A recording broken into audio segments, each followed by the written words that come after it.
तलाक तलाक दूंगी। मेरी भी एक शर्त है। जब मैं रात को घर पहुंचा तो मेरी पत्नी ने खाना लगाया। मैंने उसका अपने हाथों में लिया और कहा, मुझे तुमसे कुछ ज़रूरी बात कहना है। वो शांत बैठकर खाना खा रही थी।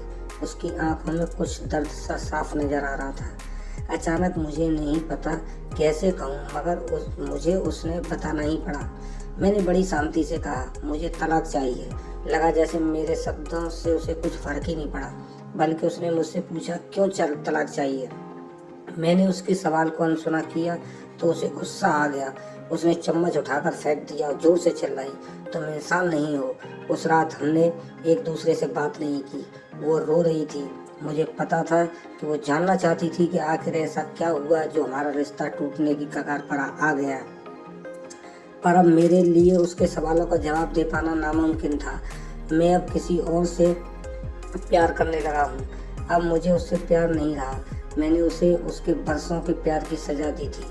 भरे मन से मैंने तलाक के पेपर तैयार किए। उसमें लिखा था कि वह पूरा घर, कार और कंपनी की 30% शेयर ले सकती है इस तलाक के बदले में। लेकिन उसने उन पेपर्स को देखा और उनके टुकड़े टुकड़े कर दिए।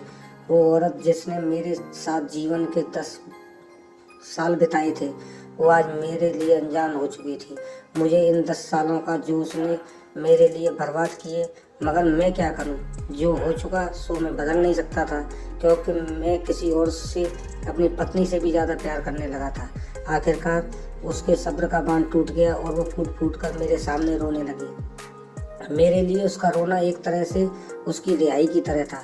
तलाक की ये बात जो कई दिनों से मुझे परेशान कर रही थी, अब बिल्कुल साफ हो चुकी थी। अगले दिन मैं काफ़ी लेट आया। मैंने देखा कि वो टेबल पर बैठकर कुछ लिख रही थी। मैंने शाम का खाना नहीं खाया था, लेकिन फिर भी मैं सीधे ऊपर जाकर अपने कमरे में सो गया, क्योंकि पूरा दिन प्रिया के साथ रहने और कई जगह घूमने के बाद मैं थक गया था। वो शायद रात को उसी टेबल पर लिखते लिखते सो गई थी। सुबह उसने तलाक देने की शर्तें बताईं। वह मुझसे कुछ भी लेना नहीं चाहती थी। उसे सिर्फ तलाक से पहले 1 महीने का समय चाहिए था। उसने आग्रह किया कि इस 1 महीने में हम दोनों वही पुराना वाला जीवन जिए जितना संभव हो सके, क्योंकि आने वाले महीने में हमारे बेटे की परीक्षा है। वह नहीं चाहती थी कि हमारे टूटे रिश्ते का प्रभाव उसकी पढ़ाई पर पड़े। मुझे भी यह ठीक लगा, मगर वो कुछ भी नहीं चाहती थी। जैसे शादी के दिन मैं उसे उठाकर अपने शयन कक्ष तक ले गया था, उसी तरह हर रोज 1 महीने तक मैं उसे शयन कक्ष से उठाकर मुख्य द्वार तक ले जाऊं। मुझे लगा यह पागलपन है, मगर इन आखिरी दिनों को थोड़ा अच्छा बनाने के लिए मैंने उसकी यह शर्त स्वीकार कर ली। मैंने प्रिया को अपनी पत्नी की सभी शर्तें बताई। वो हंसने लगी। उसे लगा कि मेरी पत्नी कितने भी तरीके अपना ले, तलाक होना तो तय है। मेरी पत्नी और मैं किसी भी इस दौरान नहीं मिले थे, लेकिन उस दिन जब मैं पहली बार उठाकर गेट तक लेकर गया तो हम काफ़ी अजीब महसूस कर रहे थे। पीछे से हमारा बेटा भी खिलखिलाकर खुश हो रहा था। अगले दिन यह काम थोड़ा सामान्य और आसान हो गया। वह मेरे सीने से लगी थी और मैं उसकी खुशबू महसूस कर रहा था। ऐसा लगा जैसे कई दिनों बाद मुझे ये खुशबू मिल रही है, या फिर कई दिनों से मैंने उसके होने का महसूस नहीं किया था। पहले जितनी उसमें वो कसाव नहीं था, और चेहरे पर कुछ हल्की झुर्रियाँ नजर आ रही थी और बाल भी सफ़ेद होने लगे थे। ये वही औरत थी जिसने अपने जीवन के 10 साल मुझे समर्पित किए थे। चौथे दिन जब मैंने उसे उठाया तो वो पुरानी रोमांच लौटने लगी थी। 5वें और 6वें दिन वो पुराना प्यार फिर जागने लगा। मैंने प्रिया को इस बारे में कुछ नहीं बताया। अब उसे उठाना और आसान हो गया था। शायद हर रोज ये सब करने का मैं आदी हो गया था। एक दिन वो अपनी पसंद की साड़ी निकाल रही थी, लेकिन कुछ खास नहीं ढूंढ पाई। उसने सांस भरते हुए कहा कि उसके सारे कपड़े बड़े पड़ने लगे हैं। तब मुझे पता चला कि वह काफ़ी दुबली हो गई है, और इसलिए मैं उसे आसानी से उठा पा रहा था। मेरे दिल को एक झटका सा लगा। उसने अपने दिल में काफ़ी सारा दर्द छुपा रखा था। पता नहीं कैसे मैं आगे बढ़ा और उसे उसके सिर को छूकर देखा। अचानक हमारा बेटा आया और बोला कि पापा, ये तो मम्मा को उठाकर बाहर ले जाने का समय हो गया है। इसलिए अपने पापा को द्वार मम्मी को उस तरह उठाकर ले जाते हुए देखना जीवन का अभिन्न हिस्सा बन गया था। मेरी बीवी ने हमारे बच्चे को बुलाया और जोर से उसे गले लगाया।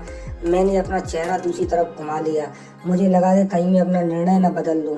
मैंने अपनी पत्नी को रोज की तरह उठाया और बेडरूम से सिटिंग रूम होते हुए हॉल तक लाया। उसने प्यार से अपने दोनों हाथ मेरी गर्दन के आसपास रख दिए। मैंने उसे जोर से पकड़ रखा था, बिल्कुल हमारे सुहागरात की तरह, मगर उसका इतना कम वजन मुझे परेशान कर रहा था। महीने के आखिरी दिन जब मैंने उसे उठाया तो मेरे लिए एक कदम भी चल पाना मुश्किल हो रहा था। हमारा बेटा स्कूल जा चुका था। मैं अपनी कार से ऑफिस गया और कार से कूदकर बाहर आ गया और बिना लॉक किए। मुझे डर था कि अब एक पल भी देरी मेरा इरादा बदल देगी। मैं ऊपर गया। प्रिया ने दरवाज़ा खोला और मैंने उससे कहा, सॉरी प्रिया, अब मैं अपनी पत्नी को तलाक नहीं लेना चाहता। उसने मुझे देखा और मेरे सिर पर हाथ फेर कर कहा, तुम्हें बुखार तो नहीं है? मैंने उसका हाथ हटाया और कहा, सॉरी प्रिया, अब मुझे अपनी पत्नी से तलाक नहीं चाहिए। हमारी शादीशुदा जिंदगी शायद हम दोनों के ध्यान न देने की वजह से बोरिंग हो गई थी, लेकिन इसका मतलब यह कतई नहीं कि हम एक दूसरे से प्यार नहीं करते। अब मुझे एहसास हुआ है कि जिस दिन से मैं उससे शादी करके अपने घर लाया था, उस दिन से जीवन के आखिरी दिन तक मुझे उसका साथ निभाना है। प्रिया के होश उड़ गए। उसने मुझे एक जोरदार चांटा जड़ दिया मेरे मुंह पर। वह रोने लगी और दरवाजा अंदर से बंद कर लिया। मैं सीढ़ियों से नीचे उतरा और आकर अपने कार में बैठ गया। आगे एक फूल वाले की दुकान पर रुका और अपनी प्यारी पत्नी के लिए एक सुंदर सा गुलदस्ता लिया। दुकानदार ने पूछा कि इस पर क्या नाम लिखना है? मैंने मुस्कुराते हुए कहा, मैं तुम्हें जीवन के आखिरी दिन तक यूं ही उठाता रहूँगा, मेरी अर्धांगिनी। उस शाम जब मैं घर आया, हाथों में गुलदस्ता लिए, मेरे चेहरे पर एक अजीब मुस्कान थी। मैं ऊपर अपने कमरे की तरफ भाग कर गया, लेकिन तब तक वह मुझे छोड़कर इस दुनिया से जा चुकी थी, हमेशा के लिए। वो कई महीनों से कैंसर से लड़ रही थी, लेकिन मैं प्रिया के साथ इतना खोया हुआ था कि कभी ध्यान ही नहीं दिया। उसे पता था कि वह जल्दी से मुझे छोड़कर जाने वाली है, इसलिए वह मुझे और मेरे बेटे के रिश्ते को टूटने से बचाना चाहती थी। मैं नीच उससे तलाक लेना चाहता था, लेकिन फिर भी उसने मुझे अपने बच्चे की नज़र में एक प्यारा पति और पिता बना दिया था। जीवन की छोटी छोटी बातें रिश्तों में बहुत महत्व रखती हैं। बड़ा घर, बड़ी कार और बैंक बैलेंस से ये खुशियाँ का हिस्सा जरूर बन सकते हैं, मगर अपनों के बिना इनकी कोई कीमत नहीं। अगर ये कहानी पसंद आई हो तो लाइक, शेयर